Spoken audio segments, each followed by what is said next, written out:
नमस्कार, मैं हूं नीलू। हिजबुल्ला लगातार ईरान पर हमले के बाद इजराइल के वो लगातार वार कर रहा है इजराइल पर। किस तरह से लगातार उसकी तरफ से वार किए जा रहे हैं, कितने सैनिक इजरायली मारे गए हैं अब तक हिजबुल्ला के हमले में। बातचीत करने के लिए मयंक मेरे साथ जुड़े हुए हैं, क्योंकि देखिए जिस तरह के हिजबुल्ला हमले कर रहा है, हिजबुल्ला की कमर तोड़ने की कोशिश इजराइल ने की है, लेकिन हिजबुल्ला वो भी लगातार हमले कर रहा है। अब ये हमले कितना नुकसान इजराइल को करके गए हैं, बातचीत करने के लिए मयंक मेरे साथ है। मयंक, जरा ये बताइए, क्योंकि हमने देखा कि इजराइल ने ईरान पर हमला किया, लेकिन उसका कोई जवाब ईरान की तरफ से नहीं दिया गया। बड़ी सदी प्रतिक्रिया आई, बहुत सारी बातें दोनों तरफ से, इजराइल की तरफ से और ईरान की तरफ से की गई। लेकिन इस बीच हमने देखा है कि हिजबुल्ला लगातार हमले इजराइल पर कर रहा है और बहुत ज्यादा नुकसान उसने इजरायली सेना को पहुंचाया है। देखिए, पिछले 48 से 72 घंटे में दक्षिणी लेबनान में जो ग्राउंड ऑपरेशन चल रहा है इजराइल का, इसमें इजराइल को बड़ा झटका लगा है। ऐसी खबरें आ रही हैं कि कई इजरायली सैनिकों की मौत हो गई है और जो उत्तरी इजराइल के हॉस्पिटल्स हैं वो इजरायली सैनिकों से भरे पड़े हैं।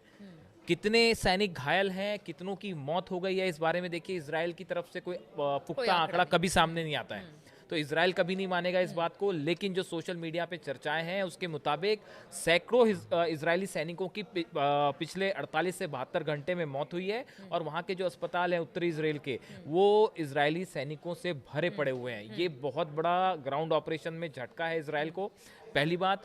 दूसरी बात, इजराइल के जो मरकाबा टैंक्स हैं, हमने पहले भी बताया था, इन पे लगातार हिजबुल्ला अटैक कर रहा है और कई सारे मरकाबा टैंक्स पिछले जब से ग्राउंड ऑपरेशन शुरू हुआ है उसके बाद से वो तबाह कर दिए गए।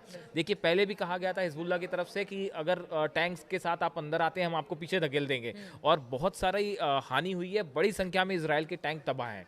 तो देखिए, जो ग्राउंड ऑपरेशन है, हम जो नीलू बार बार चर्चा कर रहे थे कि ये इजराइल के लिए बिल्कुल आसान नहीं होगा।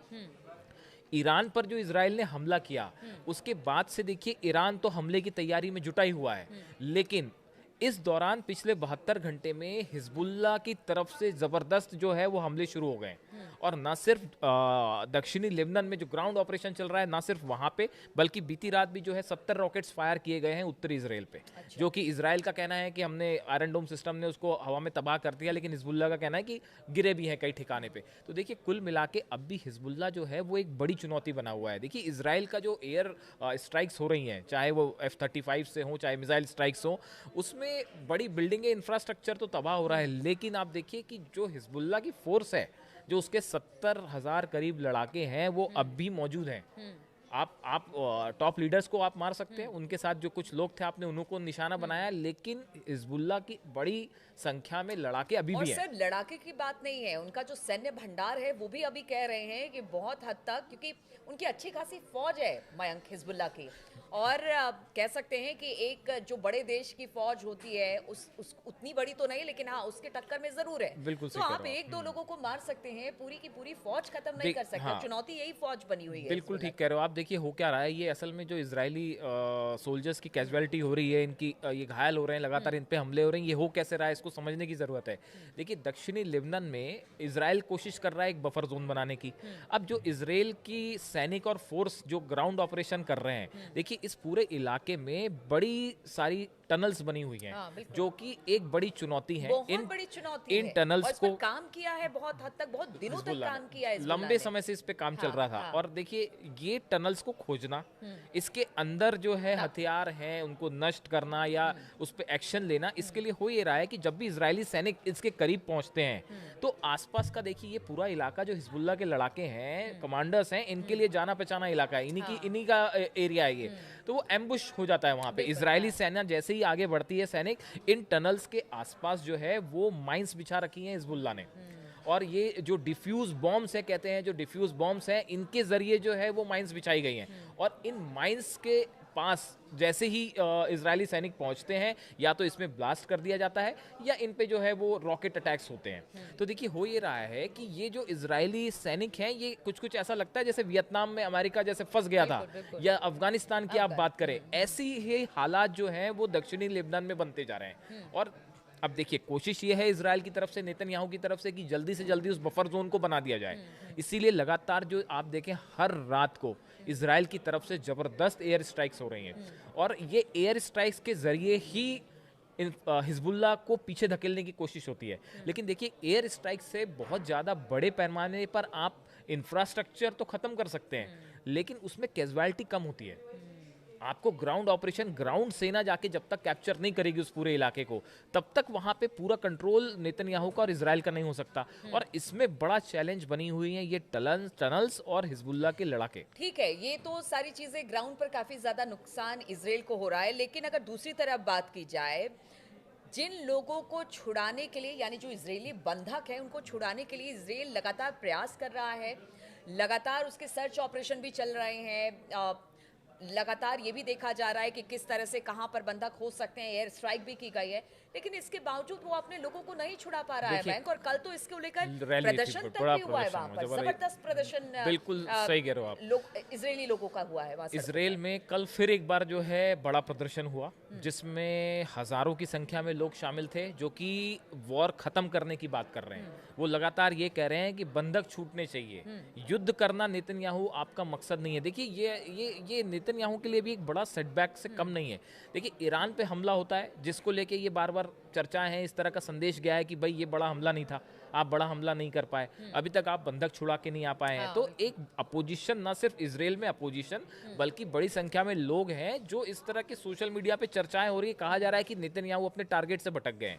भाई, आपका मूल मकसद था उन बंधकों को छुड़ाना जो कि गजा में जिनको बंधक बनाया गया था। अब देखिए, वहां पे ये है कि, और ये भी कह रहे हैं कि इतने सारे मोर्चे खोलने की क्या जरूरत थी। मेन जिस चीज के लिए इजराइल ने हमास पर हमला किया वो यही था कि आपने हमला किया, आप हमारे लोगों को लेकर गए, बंधक बनाए, लेकिन अब तो उसने चौतरफा हमले, चाहे हुती से हो या हिजबुल्लाह से हो, ईरान से हो, हर जगह मोर्चा खोल दिया, जिसका खामियाजा वहां की जनता को भुगतना पड़ रहा है। हालात ये हैं कि अभी बताया जा रहा है कि 2 दिन पहले नेतन्याहू एक प्रोग्राम में संबोधित करने गए थे, उन्हें वहाँ भाषण देना था, और जब वो भाषण दे रहे थे उसी बीच में जो ऑडियंस थी इजराइल की, उसमें से काफ़ी सारे लोग खड़े हुए और वो एंटी नेतन्याहू और एंटी वॉर नारे लगाने लगे। हालत ये हुई कि नेतन्याहू अपनी स्पीच कंप्लीट नहीं कर पाए और उनको बीच में भाषण छोड़ना पड़ा।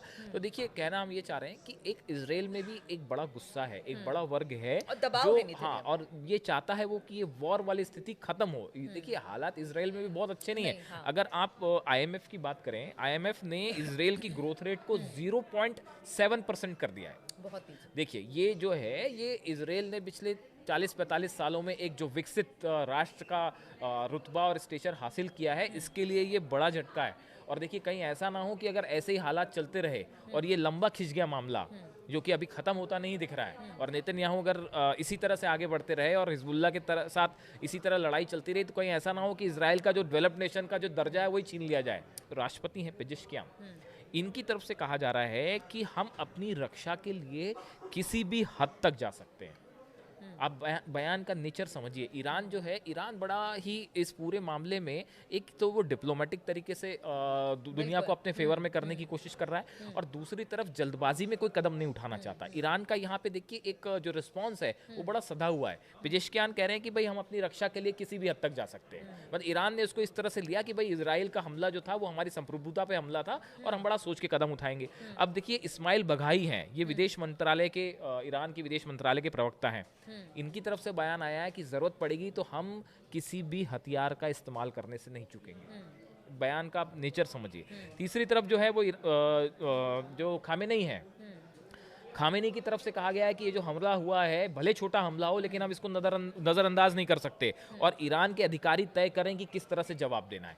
तो ईरान की जो, एक तो वहाँ की जो न्यूज़ एजेंसी है मेहर, इसमें अगर आप, इसमें जो बयान सामने आ रहे हैं, इसको अगर आप ध्यान से एनालिसिस करें तो ये बात साफ समझ में आ रही है कि ईरान भी एक बड़े युद्ध के लिए तैयार हो रहा है धीरे धीरे, और वो ये जान रहा है कि आज नहीं तो कल हो सकता है कि फिर से या तो इजराइल की तरफ से हमला हो या ईरान जवाब दे। इसके लिए ईरान ने भी अपनी तैयारी शुरू कर रखी है। तो इजराइल के लिए सिर्फ ईरान ही चुनौती नहीं है, एक तरफ तो हिजबुल्लाह जो है ग्राउंड ऑपरेशन में तो हमने जैसे चर्चा की कि बड़ा नुकसान तो इजराइल को हो ही रहा है, और हो सकता है कि जल्दी आप देखें कि अब नेतन्याहू इसको ज्यादा खींचे भी ना, और लेबनान से हो सकता है सेना पीछे बुलानी पड़ जाए, मतलब वापस बुलानी पड़ जाए अगर यही हालत रहे तो। और ऐसे में ईरान की तरफ से भी ये साफ कर दिया गया है कि इनको जो है करारा जवाब दिया जाएगा। अब देखिए, पूरा मामला अमेरिका में जो हमने चर्चा की थी कि राष्ट्रपति चुनाव है, उसका परिणाम क्या आएगा, उसके बाद ही इस पूरे इलाके का भविष्य तय हो जाएगा, जैसे ही अमेरिका में राष्ट्रपति के चुनाव आएंगे। ठीक है, तो राष्ट्रपति के चुनाव अमेरिका में जो होने वाले हैं उस पर बहुत सारी चीजें डिपेंड करती हैं, लेकिन दूसरी तरफ लगातार हिजबुल्लाह इजराइल पर हमले कर रहा है। ईरान चुप है, बड़े डिप्लोमेटिक तरीके से इस पूरे मामले को देख रहा है। अब देखना होगा कि इसके क्या परिणाम निकलते हैं। इस पहले किसकी तरफ से वार होता है, उसके बाद इसका जवाब किस तरह से दिया जाता है, क्योंकि देखिए युद्ध के मुहाने पर मिडिल ईस्ट बैठा हुआ है और इसी युद्ध को लेकर आशंकाओं का बाजार पूरी दुनिया भर में तेज है।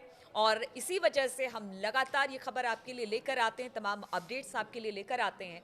बने रहिए हमारे साथ।